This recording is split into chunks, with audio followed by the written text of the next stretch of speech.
Hey everybody, Shelka04 here. So the other day I did a video about the battery setup on the outside of my '91 Toyota Warrior. So if you look around at my channel there, you'll see the what's going on outside. I figure since I was rewiring my service panel inside today, that I give you a clue as to what's going on inside, since I got the couch up. So here.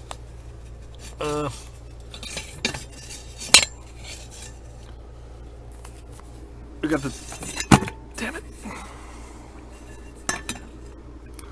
two hot lines coming in, the two ground lines coming in.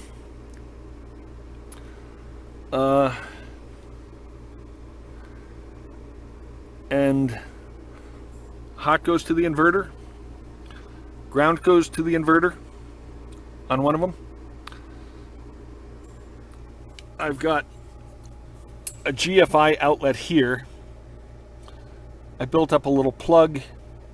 This plug and the electrical line go to my service panel over there. Anyway, we'll get to that in a minute.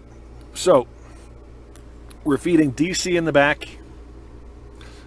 This RJ45 line, this telephone line basically, operates the external control panel. That way I don't have to open lift up the truck or the couch to get at this thing. But so I control it with that.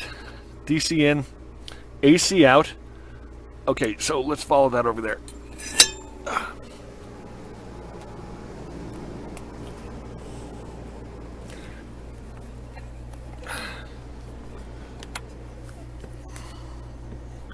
So the AC comes from the GFI outlet on the inverter, and then that goes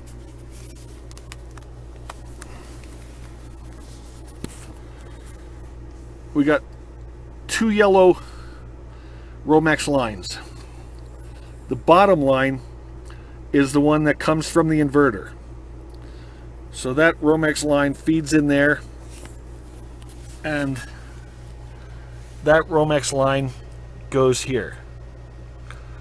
So if we were not plugged in, I'd have these two off, and I would trip that brake or flip that breaker on, and that would energize the back plane, and then push power into these three breakers. All right, there's that. The other Romex line, the top one, goes back over there, and you see that becomes my outlet under the couch. That is in fact what we're plugged into now. So, what does that mean and how do we operate it? Well, right now we are plugged into shore power.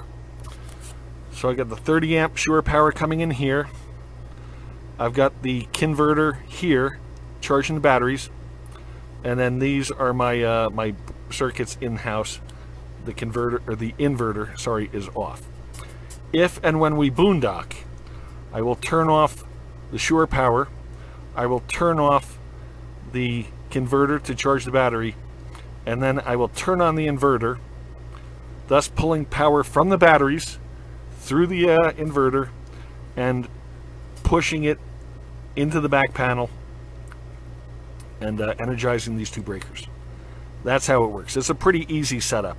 If you look at my my other video associated with this thing, I had one of the wires melt because I inherited, I'm about the 5th or 6th person who's owned this RV, and I inherited some real Rube Goldberg wiring that I always assumed was squared away, but in hindsight and tearing this thing apart and looking at it, I realized it was a real piece of crap basically. So now everything's all wired up nice. I encourage you to go back and look at that other video, but as I said in my initial video about the batteries outside, when and if I had the opportunity, I would do a follow-up with the inside stuff. And so there you have it. Inverter over there, service panel over here, and everything runs peachy. If you have any questions, feel free to leave them in the comments. Otherwise, do me a favor and subscribe. Happy RVing. Shelka04 out. Thanks. Bye.